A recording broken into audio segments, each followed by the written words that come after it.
أعوذ بالله من الشيطان الرجيم. بسم الله الرحمن الرحيم. والذين هم عن اللغو معرضون والذين هم للزكاة فاعلون. السلام عليكم ورحمة الله وبركاته. ഖുർആൻ പദം 1100 ദിവസത്തിലേക്ക് എല്ലാവരെയും ഹാർദമായി സ്വാഗതം ചെയ്യുന്നു. സൂറത്തുൽ മുഅ്മിനൂനിലെ 3-4 ആയത്തുകളാണ് ഇന്ന് പഠന വിധേയമാക്കുന്നത്. ക്ലാസ് ആരംഭിക്കുന്നതിനായി ആദരണീയനായ ഡോക്ടർ A.I. വിലായത്തുള്ള സാഹിബിനെ ക്ഷണിക്കുന്നു. അസ്സലാമു അലൈക്കും വറഹ്മത്തുള്ളാഹി വബറകാതുഹു. അഊദു ബില്ലാഹി മിനശ് ശൈത്വാനിർ റജീം. ബിസ്മില്ലാഹിർ റഹ്മാനിർ റഹീം.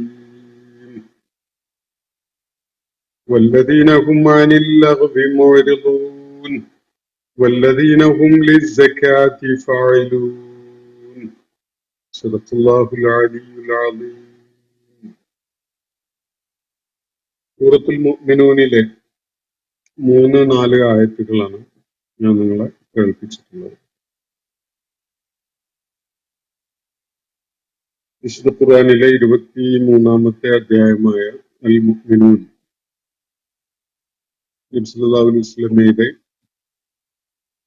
മക്കയിലെ പ്രബോധന ദൗത്യ നിർവഹണത്തിന്റെ കാലത്ത് ഏകദേശം മധ്യഘട്ടത്തിൽ അവതരിച്ചിട്ടുള്ള സൂറത്താണ് എന്ന് നമ്മൾ മനസ്സിലാക്കിയിട്ടുണ്ടായി. ഇതിൽ ആദ്യത്തെ 10 ആയത്തുകൾ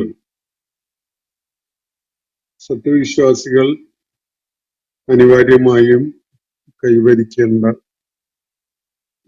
ചില സവിശേഷ ഗുണങ്ങളെ ഉയർത്തി കാണിക്കുകയാണ്. ഒരു ഹദീസ് പ്രകാരം നബി സല്ലല്ലാഹു അലൈഹി വസല്ലം ഈ ആയത്തുകളെ സൂചിപ്പിച്ചുകൊണ്ട് പറയുകയുണ്ടായത്, ആരെങ്കിലും ഈ ആയത്തിലെ കാര്യങ്ങൾ പൂർണ്ണമായി നിർവഹിക്കുകയാണെങ്കിൽ തീർച്ചയായിട്ടും അയാള് വിജയം വരിക്കുക തന്നെ ചെയ്യും എന്നാണ്. ഈ ആയത്തിന്റെ അവതരണ പശ്ചാത്തലവും അതുപോലെ അതുമായി ബന്ധപ്പെട്ടുകൊണ്ടുള്ള ചില കാര്യങ്ങളുമൊക്കെ നമ്മൾ ചർച്ചയിൽ കൊണ്ടുവരികയുണ്ടായി. ഇന്നലെ നമ്മൾ ചർച്ച ചെയ്ത ഭാഗത്ത് സത്യവിശ്വാസികൾ വിജയികളായിരിക്കുന്നു എന്ന് പറഞ്ഞുകൊണ്ടാണ് തുടങ്ങുകയുണ്ടായത്. എന്നിട്ട് ഒന്നാമതായിട്ട് എടുത്തു പറഞ്ഞ കാര്യം വല്ലദീന ഹും ഫീ സ്വലാത്തിഹിം ഖാശിഊൻ എന്നാണ്. നിങ്ങളുടെ നമസ്കാരങ്ങളിൽ ഭയഭക്തിയുള്ളവരായിരിക്കും അവര് എന്നതാണ് ചൂണ്ടിക്കാണിക്കപ്പെട്ട കാര്യം. ഖുശൂ എന്നത് ശരീരത്തിന്റെയും മനസ്സിന്റെയും ഒരു അടക്കം പ്രാപിക്കലാണ് എന്നത് നമ്മൾ ഇന്നലെ മനസ്സിലാക്കിയിട്ടുണ്ടായി. ഒരു ഡിസിപ്ലിൻ അള്ളാഹുവിന്റെ മുന്നിൽ വന്നു നിൽക്കുന്നു എന്ന ബോധത്തോടു കൂടിയുള്ള ശരീരത്തിന്റെയും മനസ്സിന്റെയും ഒരു അടക്കമാണ് അതുകൊണ്ട് ഉദ്ദേശിക്കുന്നത് എന്നത് നബി സല്ലല്ലാഹു അലൈഹി വസല്ലമയുടെ വിവരണങ്ങളിലും അതുപോലെ അനുബന്ധമായ പല മാർഗദർശകങ്ങളായി നബി സല്ലല്ലാഹു അലൈഹി വസല്ലം നമസ്കാരത്തെ കുറിച്ച് പഠിപ്പിച്ചു തന്നിട്ടുള്ള കാര്യങ്ങളിലുമൊക്കെ ആയിട്ട് നമുക്ക് വ്യക്തമായിട്ടുള്ള ഒരു സംഗതിയാണ്.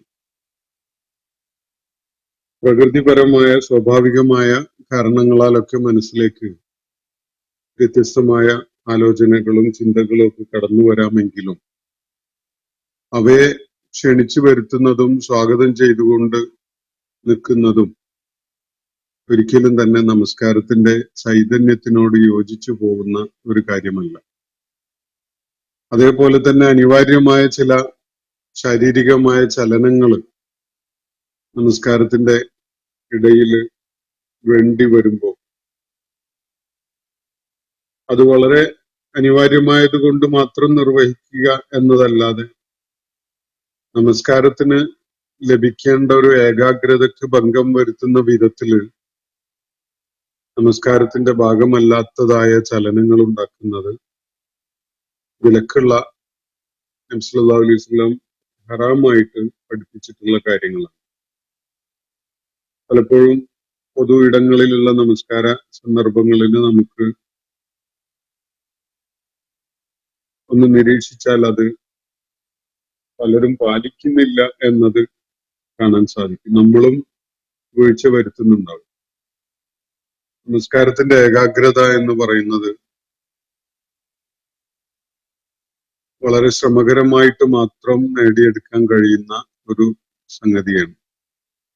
ഹലാവത്ത് സ്വലാത്ത് എന്നത്, സ്വലാത്ത് നിർവഹിക്കുന്നതിന്റെ മാധുര്യം അനുഭവിക്കാൻ സാധിക്കുക എന്നത്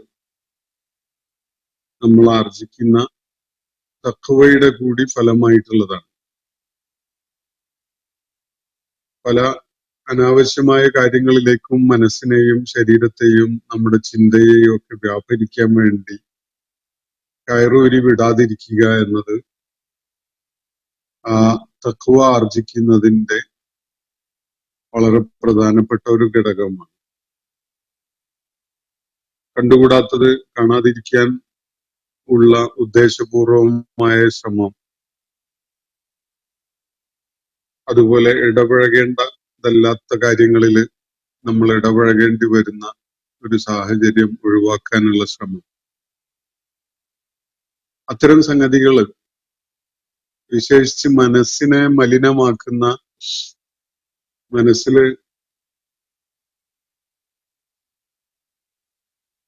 ശരിയല്ലാത്ത ചിന്തകൾക്കും ആലോചനകൾക്കും ഒക്കെ ഇടം നൽകുന്ന വിധത്തിലുള്ള,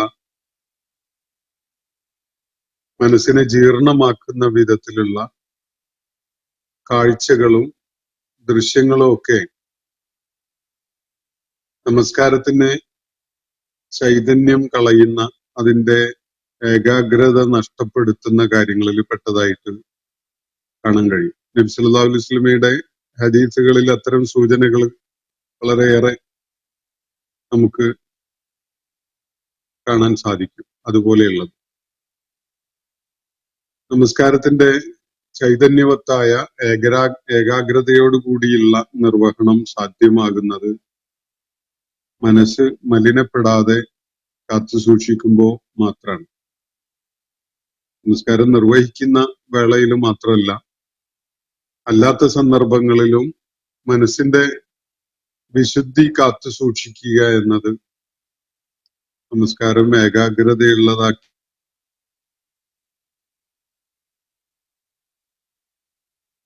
സാധിക്കാനും ഒക്കെ വളരെ വളരെ ആവശ്യമായ ഒരു സംഗതിയാണ്. എപ്പോഴും മനസ്സിൽ നമ്മൾ ഓർത്തിരിക്കേണ്ട ഒരു കാര്യം, അള്ളാഹുവുമായുള്ള ഒരു മുനാജാത്താണ്, ഒരു സംഭാഷണമാണ് നമസ്കാരം എന്ന് പറയുന്നത്. അള്ളാഹുവിന്റെ മുന്നിലാണ് നമ്മൾ വന്നു നിൽക്കുന്നതും അവനോടാണ് നമ്മുടെ സംസാരം നിർവഹിക്കുന്നതും ഒക്കെ തന്നെ. ആ ഒരു ബോധം ശക്തമായിട്ട് നമ്മിലുണ്ടെങ്കിൽ പ്രപഞ്ചനാഥന് വേണ്ടി സുജൂദും റുക്കൂവും ഒക്കെ അർപ്പിച്ചുകൊണ്ടിരിക്കുമ്പോൾ അവന്റെ ദിക്റില്, അവനുള്ള സ്മരണയില് കുറച്ചു നേരം പൂർണ്ണമായിട്ട് നമ്മൾ മുഴുകുമ്പോൾ തീർച്ചയായിട്ടും അതിന് കൈവരിക്കേണ്ടി വരുന്ന, അതിന് അനിവാര്യമായി വരുന്ന ചില മര്യാദകൾ നമുക്ക് ആലോചിച്ചാൽ തന്നെ, ഊഹിച്ചാൽ തന്നെ മനസ്സിലാക്കാൻ സാധിക്കും. നബി സല്ലല്ലാഹു അലൈഹി വസല്ലം അത് വിശദമായിട്ട് പറഞ്ഞു തന്നിട്ടുണ്ട്. ഇത് നിരന്തരമായ പരിശ്രമത്തിലൂടെ നമ്മൾ ഓരോരുത്തരും നേടിയെടുക്കേണ്ട ഒരു സംഗതിയാണ്. അതിനെ എപ്പോഴും അപ്ഗ്രേഡ് ചെയ്തുകൊണ്ടിരിക്കാൻ, അതിന്റെ ക്വാളിറ്റി വർദ്ധിപ്പിച്ചുകൊണ്ടേയിരിക്കാനുള്ള പരിശ്രമം ഓരോരുത്തരും നടത്തേണ്ടതുണ്ട്. ഒരാളുടെ നമസ്കാരത്തിനെ അന്യൂനമാക്കി മാറ്റാൻ മറ്റൊരാൾക്ക് സാധിക്കില്ല, അത് അയാൾക്ക് തന്നെ സാധിക്കുകയുള്ളൂ. അപ്പൊ നമ്മൾ മറ്റുള്ളവരെ വിലയിരുത്തുന്നതിനേക്കാളേറെ നമ്മൾ ഇക്കാര്യത്തില് നമ്മളെ തന്നെ വിലയിരുത്തിക്കൊണ്ടുള്ള ഒരു നിലപാടും പരിശ്രമവും ഒക്കെയാണ് ഇതിൽ ആർജിക്കേണ്ടത് എന്നത് മാത്രമാണ് ഈ സന്ദർഭത്തിൽ സൂചിപ്പിക്കാനുള്ളത്. ഇന്ന് നമ്മൾ വായിച്ചു വെച്ച ആയത്തുകളിലേക്ക് കടക്കുമ്പോൾ, വല്ലദീനഹും അനിൽ ലഗ്വി മുഅ്രിദൂൻ, ഈ ആളുകളെ വിജയം വരിക്കുന്ന സത്യവിശ്വാസികളെ കുറിച്ച് ഒന്നാമതായി അവര് നമസ്കാരത്തിൽ ഏകാഗ്രതയും ഭയഭക്തിയും ഉള്ളവരായിരിക്കുമെന്ന് പറഞ്ഞതിന് തുടർന്ന് പറയുന്നത് അവര് ലഹ്വിൽ നിന്ന് തിരിഞ്ഞു കളയുന്നവരാണ്, അകന്നു നിൽക്കുന്നവരാണ്. ലഹ്വ് എന്നത് കെടുകാര്യങ്ങളാണ്.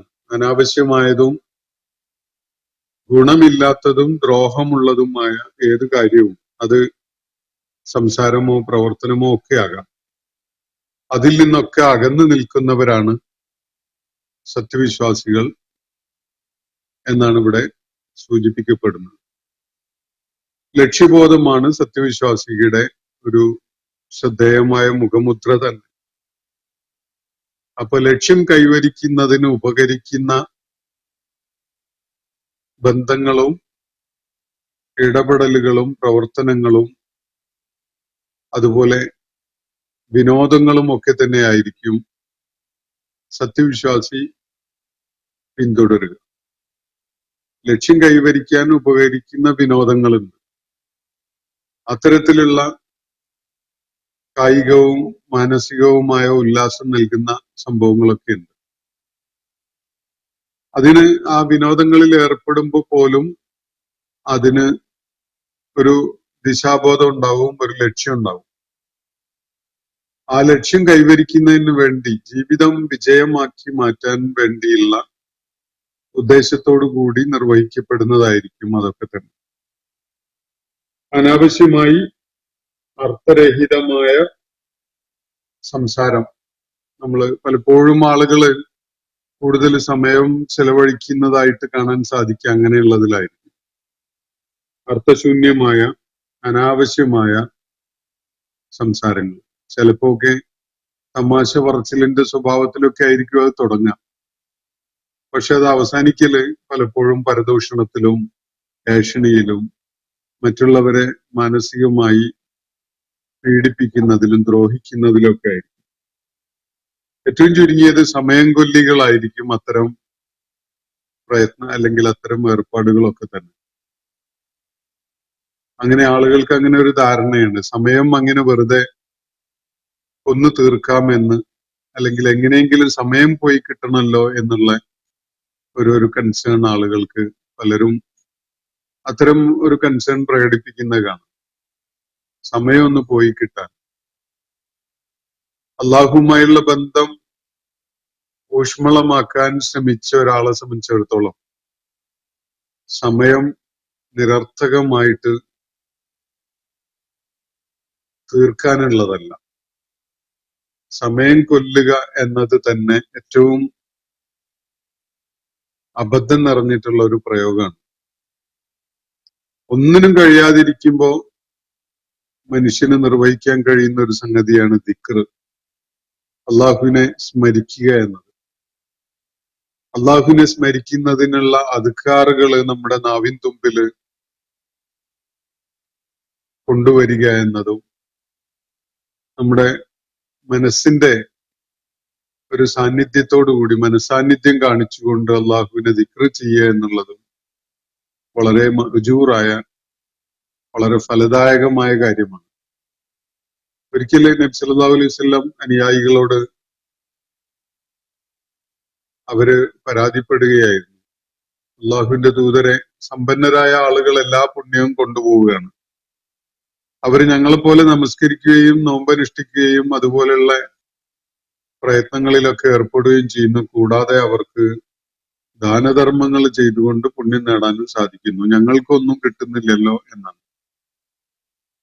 നബി സല്ലല്ലാഹു അലൈഹി വസല്ലം അവരോട് പറഞ്ഞത്. കലിമത്താനി ഖഫീഫത്താനി അലൽ ലിസാൻ വസഖീലത്താനി ഫിൽ മീസാൻ എന്ന് പറഞ്ഞുകൊണ്ട് പറഞ്ഞു കൊടുക്കുന്നത്, നാവിൻ തുമ്പില് വളരെ ഭാരം കുറഞ്ഞ എന്നാൽ ഹബീബത്താനി ലിർ റഹ്മാൻ, കാരുണ്യവാനായ റബ്ബിന് ഏറ്റവും പ്രിയപ്പെട്ട രണ്ട് വാക്യങ്ങൾ, അത് തുലാസിലേറെ കനം തൂങ്ങിയതാണ്. തുലാസില് അള്ളാഹുവിന്റെ മീസാനില് സഖീലത്താനാണത്, വളരെയേറെ ഭാരിച്ചത്, ഭാരമുള്ള കനം തൂങ്ങുന്നതാണത് അള്ളാഹുവിന്റെ തുലാസിൽ. അങ്ങനെ 2 കലിമത്തുകൾ ഞാൻ നിങ്ങൾക്ക് പറഞ്ഞു തരാം. അത് മതി നിങ്ങൾക്ക് അവരെ കവച്ചു വെക്കുന്ന വിധത്തിൽ പുണ്യം നേടാൻ എന്നാണ് നബി സല്ലല്ലാഹു അലൈഹി വസല്ലം പറഞ്ഞു കൊടുത്തത്. സുബ്ഹാനല്ലാഹി വബിഹംദിഹി വസുബ്ഹാനല്ലാഹിൽ അലീം എന്ന 2 വാചകങ്ങളാണ്. അള്ളാഹുവിന്റെ മഹത്വത്തെ വാഴ്ത്തുകയും അവന്റെ വിശുദ്ധിയെ പ്രത്യേകം എടുത്തു പറയുകയും ചെയ്യുന്ന 2 വാചകങ്ങൾ. സുബ്ഹാനല്ലാഹിൽ അലീം സുബ്ഹാനല്ലാഹിൽ അലീം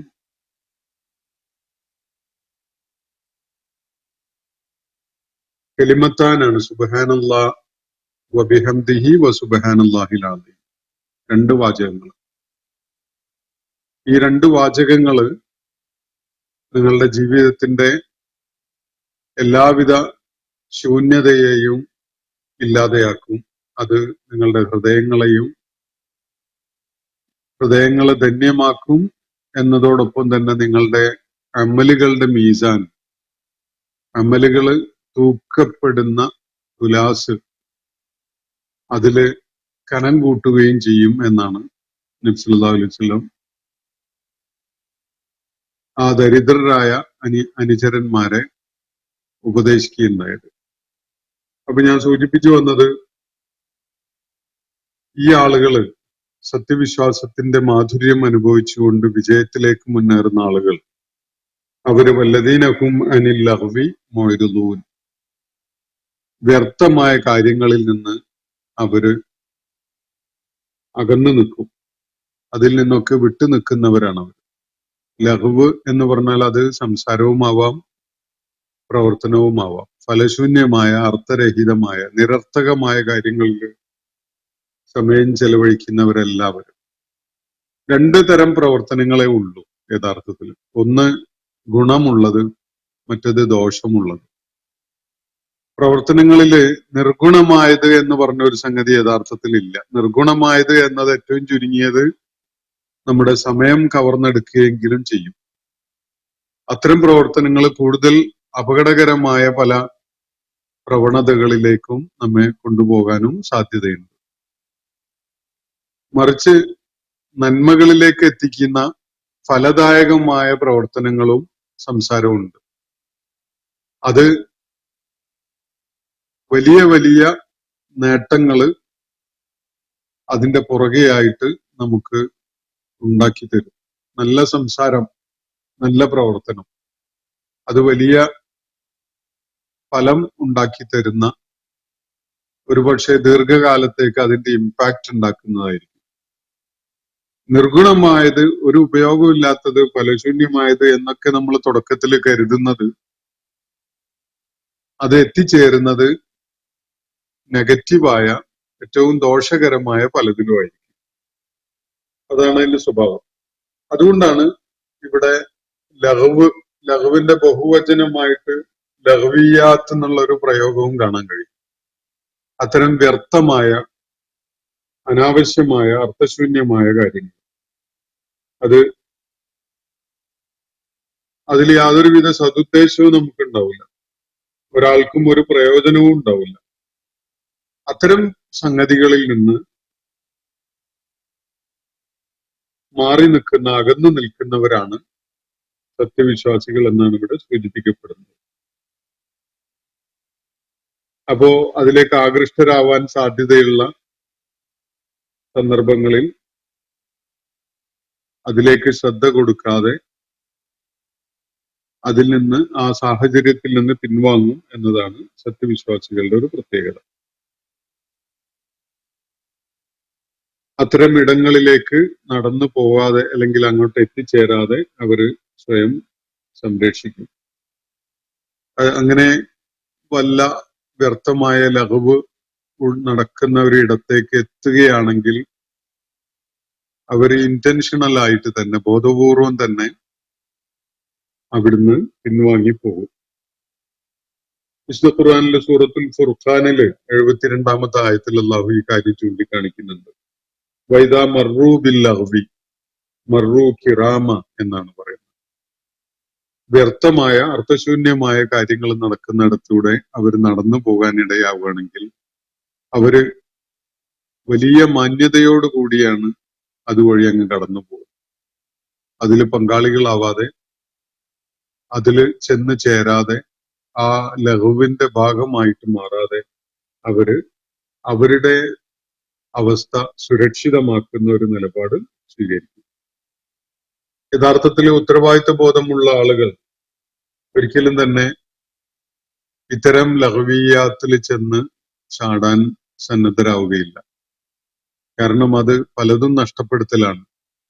നമ്മുടെ സമയവും ഊർജവും ഒക്കെ തന്നെ കവർന്നെടുക്കുന്ന, അതിനപ്പുറത്തേക്ക് വളരെ മോശമായ പലതിലേക്കും നമ്മളെ എത്തിക്കാനിടയുള്ള സംഗതികളാണ് അതൊക്കെ തന്നെ. അള്ളാഹു നമ്മുടെ കൈകളിൽ ഏൽപ്പിച്ചിട്ടുള്ള അമാനത്തായിട്ട് തന്നിട്ടുള്ള സംഗതികളാണ് നമ്മുടെ സമയവും നമ്മളുടെ ആരോഗ്യവും ഒക്കെ തന്നെ. അത് ഫലദായകമായ കാര്യങ്ങളിൽ വിനിയോഗിക്കുക എന്നതാണ് വിജയം നേടാൻ വേണ്ടി നമ്മൾ സ്വീകരിക്കേണ്ട ഉപാധികളിൽ വളരെ പ്രധാനപ്പെട്ട ഒന്ന്. ഒരു പരീക്ഷാ ഹാളിൽ പരീക്ഷ എഴുതിക്കൊണ്ടിരിക്കുന്ന ഒരാള് നിർണിതമായ സമയത്തിനുള്ളിൽ ചെയ്തു തീർക്കേണ്ട ഒരുപാട് കാര്യങ്ങൾ ഉണ്ടാവും അതിൽ. അപ്പോ അനാവശ്യമായ പലതിലും ഉടക്കി നിന്ന് സമയം കളയുകയാണെങ്കിൽ ഒരിക്കലും തന്നെ അയാൾക്ക് ആ പരീക്ഷയിൽ നന്നായി പെർഫോം ചെയ്ത് അത് പൂർത്തീകരിച്ച് പുറത്തു വരാൻ സാധിക്കില്ല. ജീവിതമാണ് ഏറ്റവും വലിയ പരീക്ഷ എന്ന് ഖുർആൻ നമ്മളെ പഠിപ്പിക്കുന്നുണ്ട്. അപ്പൊ നമുക്ക് അനുവദിക്കപ്പെട്ടിട്ടുള്ള സമയം ഏറ്റവും ഫലദായകമായ രീതിയിൽ പ്രയോജനപ്പെടുത്താനുള്ള ശ്രമമാണ് നമ്മൾ നടത്തേണ്ടിയിരിക്കുന്നത്. അങ്ങനെ നടത്തുന്നതിന് പകരം പല സമയം കൊല്ലികളായ കാര്യങ്ങളിൽ നമ്മൾ ശ്രദ്ധ കേന്ദ്രീകരിക്കുന്നുവെങ്കിൽ, അതിനായിട്ട് നമ്മളെ തന്നെ വിട്ടുകൊടുക്കുന്നുവെങ്കിൽ അത് നമ്മുടെ ലക്ഷ്യത്തിലേക്ക് എത്തുന്നതിനുള്ള വലിയ തടസ്സമുണ്ടാക്കുന്ന കാര്യങ്ങളാണ് എന്നത് മനസ്സിലാക്കാൻ സാധിക്കും. അപ്പോ അന്തിമ വീക്ഷണത്തില് ഫലപ്രദമായ സംഗതികളിൽ മാത്രമാണ് സത്യവിശ്വാസികൾ സമയം ചെലവഴിക്കുക. ഉല്ലാസം, വിനോദം പോലെയുള്ളതിനൊക്കെ തന്നെ കേവലമായ സമയം കൊല്ലികളായിട്ടാണ് അവ ഉള്ളതെങ്കിൽ ഒരിക്കലും തന്നെ അവർ അതിന്റെ പുറകെ പോകില്ല. അതിനെന്തെങ്കിലും ഒരു പ്രയോജനമുള്ളതായിരിക്കും. അതുപോലെ ലക്ഷ്യത്തിലേക്ക് എത്താൻ ഉപകരിക്കുന്ന തരത്തിലുള്ള വിനോദവുമായിരിക്കും അവർ താല്പര്യം എടുത്തുകൊണ്ട് ചെയ്യുക. അപ്പോ നല്ല സംസ്കാരം, നല്ല സ്വഭാവം, അതുപോലെ സഹൃദയത്വം, ഇങ്ങനെയുള്ള ഗുണങ്ങൾ ആർജിച്ചുകൊണ്ട് അത്തരം പോസിറ്റീവായ കാര്യങ്ങളിൽ ശ്രദ്ധ പതിപ്പിച്ചുകൊണ്ടുള്ള ഒരു ജീവിത രീതിയാണ് സത്യവിശ്വാസം ആർജിച്ച ആളുകൾ സ്വീകരിക്കുക. അവരുടെ മനസ്സൊരിക്കലും തന്നെ നിരർത്ഥകമായ ഫലശൂന്യമായ സംഗതികളുമായി പൊരുത്തപ്പെട്ടു പോവുകയില്ല. ഫലപ്രദമായത് മാത്രം. അതിപ്പോ തർക്കങ്ങളിലോ സംസാരങ്ങളിൽ ഡിബേറ്റ് ഒക്കെ നടക്കുന്നതാണെങ്കിൽ പോലും, സംവാദങ്ങൾ നടത്തുമ്പോൾ പോലും ഫലദായകമായ കാര്യങ്ങളിലേ അവര് ഏർപ്പെടുള്ളൂ. ചില സംവാദങ്ങളൊക്കെ തന്നെ ഒരു പോയിന്റ് കഴിഞ്ഞാൽ അപ്പുറത്തേക്ക് പോകുന്നത് വെറും തർക്കങ്ങൾക്ക് വേണ്ടി മാത്രമായിരിക്കും. അത്തരം തർക്കങ്ങള് യാതൊരു ഗുണവും ചെയ്യില്ല. അതേസമയത്ത് ആശയ സംവാദം എന്നത് ആളുകൾക്ക് പരസ്പരം അറിവ് നേടാൻ ഉപകരിക്കുന്ന, പ്രയോജനം നൽകുന്ന കാര്യങ്ങളാണ്. അത്തരം സംഗതികളിലായിരിക്കും അവര് താല്പര്യം കാണിക്കുക എന്നതാണ് സത്യവിശ്വാസികൾ അവരുടെ ഒരു സവിശേഷതയായിട്ട് തന്നെ ആർജിച്ചിട്ടുണ്ടാവുക. തമാശയൊക്കെ അവർ ഇഷ്ടപ്പെടും, പക്ഷെ ഒരു കോമാളിയായി മാറുന്ന വിധത്തിൽ തമാശയ്ക്ക് വേണ്ടി തമാശ പറയുമ്പോഴാണ് അത് കോമാളിത്തമായിട്ട് മാറുക. എന്നാൽ ഒരു സന്ദർഭത്തിനെ നിർമ്മലമാക്കാൻ വേണ്ടി ഒരു നർമ്മബോധം കാണിക്കുക എന്നത് കോമാളിത്തരല്ല. അങ്ങനെ ഒരു തമാശയ്ക്ക് വേണ്ടി തമാശ എന്നുള്ള നിലക്ക് ഒരാള് അങ്ങനെയുള്ള ഒരു പ്രവർത്തനത്തിൽ ഏർപ്പെടുമ്പോൾ അത് അയാളുടെ വ്യക്തിത്വത്തെ തന്നെയാണ് അപകടപ്പെടുത്തുന്നത്. നമ്മുടെ ആധുനിക കാലഘട്ടത്തിൽ, നമ്മുടെ കാലഘട്ടത്തിലൊക്കെയുള്ള പല കലകളിലും നമുക്ക് കാണാൻ കഴിയുന്നത് അത്തരത്തിലുള്ള കേവലമായ തമാശയാണ്. അതിന് പ്രത്യേകിച്ച് എന്തെങ്കിലും ഒരു സന്ദർഭത്തെ നിർമ്മലമാക്കാനോ നർമ്മബോധത്തിലൂടെ ആളുകൾക്ക് വളരെ പോസിറ്റീവായിട്ടുള്ള ഒരു എനർജി പകർന്നു കൊടുക്കുന്നതൊന്നുമല്ല. അങ്ങനെ അല്ലാത്ത പലതും ഉണ്ട്. അങ്ങനെ ആയ വളരെ അമൂല്യമായ നർമ്മങ്ങളും നമുക്ക് കാണാൻ കഴിയും. അപ്പോ ഫലിതവും തമാശയും ഒക്കെ തന്നെ ജീവിതത്തിന് ആവശ്യമായ സംഗതിയാണ്. പക്ഷെ അത് കേവലം ആളുകളെ അങ്ങനെ ചിരിപ്പിക്കുക എന്ന മാത്രം ഉദ്ദേശത്തോടു കൂടി ചെയ്യുന്ന കാര്യങ്ങൾ അത് ആ ഗണത്തിൽ പെടുന്നതായിട്ട് നമുക്ക് കാണാൻ സാധിക്കില്ല. അതുകൊണ്ട് തന്നെ സത്യവിശ്വാസികൾ ഒരു കൊമാളിയുടെ ഒരു റോളിലേക്കല്ല വരും. അതുപോലെ പരദൂഷണം, കുശുമ്പ്, അതുപോലെ കുശുകുശുക്കല്, വ്യാജ വർത്തമാനം, അതുപോലെ ആഭാസങ്ങൾ നിറഞ്ഞ സംസാരം, ഇതൊക്കെ തന്നെ ലഹുവിന്റെ കാറ്റഗറിയിൽ നമുക്ക് മനസ്സിലാക്കാൻ സാധിക്കും. ഇവയിൽ നിന്നൊക്കെ അകന്നു നിൽക്കുന്ന ഒരാളാണ് യഥാർത്ഥത്തില് സത്യവിശ്വാസി. ഈ ലഹുവിന്റെ അസ്വസ്ഥത സൃഷ്ടിക്കുന്ന, ചിലർക്ക് ആനന്ദം അല്ലെങ്കിൽ തമാശയൊക്കെ ആയിട്ട് അനുഭവപ്പെടുമെങ്കിലും വേറെ പലർക്കും അത് അസ്വസ്ഥത ഉണ്ടാക്കുന്നതോ അവരെ പ്രയാസപ്പെടുത്തുന്നതോ ഒക്കെ ആയിരിക്കും. അങ്ങനെയുള്ള സംഗതി ജന്നത്തില്, സ്വർഗത്തില് കേൾക്കാനോ അനുഭവിക്കാനോ ഇടവരില്ല എന്ന് ഖുർആൻ പറയുന്നത് കാണുന്നുണ്ട്. അപ്പൊ ഇതാണ് അള്ളാഹു സത്യവിശ്വാസികളുടെ ഒരു പ്രത്യേകതയായിട്ട് ഇവിടെ എടുത്തു പറഞ്ഞിരിക്കുന്നത്. വല്ലദീന ഹും അനിൽ ലഗ്വി മുഅ്രിദൂൻ എന്ന്. ഇനി പറയുന്നത് വല്ലദീന ഹും ലിസ്സകാത്തി ഫാഇലൂൻ എന്നാണ്. സക്കാത്ത് കാര്യത്തില് അവര് വേണ്ട സക്കാത്തിന്റെ മാർഗത്തിലുള്ള പ്രവർത്തനങ്ങളിൽ ഏർപ്പെടുന്നവരായിരിക്കുമെന്ന്. വല്ലദീനഹും ലിസ്സകാത്തി ഫാഇലൂൻ. യൂതൂന സക്കാത്ത അല്ലെങ്കിൽ ആത്തു സക്കാത്ത പോലെയുള്ള പ്രയോഗങ്ങൾ ഖുർആനിൽ വേറെ കാണാൻ കഴിയും. സക്കാത്ത് കൊടുക്കുക എന്ന നിലയ്ക്ക് ഇവിടെ അതിനേക്കാൾ ഒരു പടി മുന്നിലായിക്കൊണ്ടുള്ള ഒരു പ്രയോഗമാണ്. വല്ലദീനഹും ലിസ്സകാത്തി ഫാഇലൂൻ എന്നാണ്. അവര് സക്കാത്തിനു വേണ്ടിയുള്ള പരിശ്രമങ്ങളിൽ ഏർപ്പെട്ടുകൊണ്ടിരിക്കുമെന്നാണ്. ഇവിടെ എന്താണ് സക്കാത്ത് എന്നത് വ്യക്തമായിട്ടും നമ്മൾ മനസ്സിലാക്കേണ്ടതുണ്ട്. രണ്ട് അർത്ഥകൽപ്പനകളാണ് ഈ വാക്കിനുള്ളത്. ഒന്ന്, ശുദ്ധി കൈവരിക്കുക എന്നതാണ്. രണ്ടാമത്തത് വളർച്ചയുണ്ടാക്കുക എന്നതാണ്.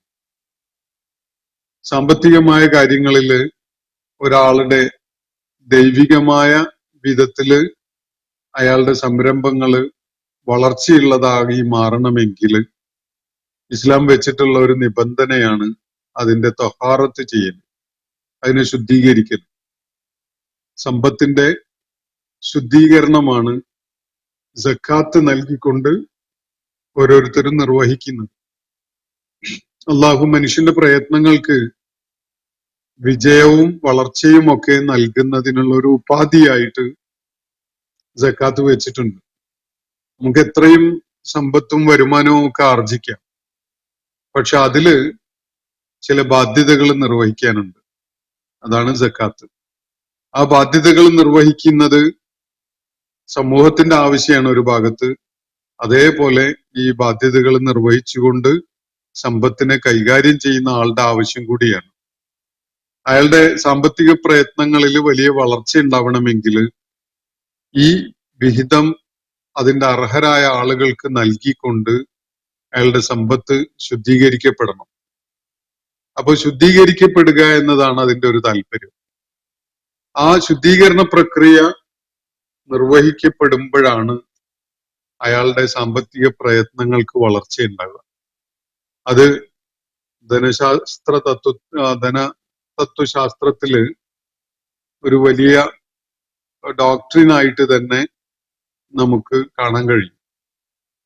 നമ്മളുടെ സമ്പത്തിന്റെ വരുമാനത്തിന്റെ വിഹിതം അതിന്റെ ശുദ്ധീകരണം എന്നുള്ള നിലക്ക് സമൂഹത്തിലേക്ക് പമ്പ് ചെയ്യപ്പെടുമ്പോ, സമൂഹത്തിന്റെ കയ്യിൽ പണം എത്തുമ്പോ അവരുടെ വാങ്ങിക്കാനുള്ള കൺസംഷനുള്ള കഴിവ് വർദ്ധിക്കും.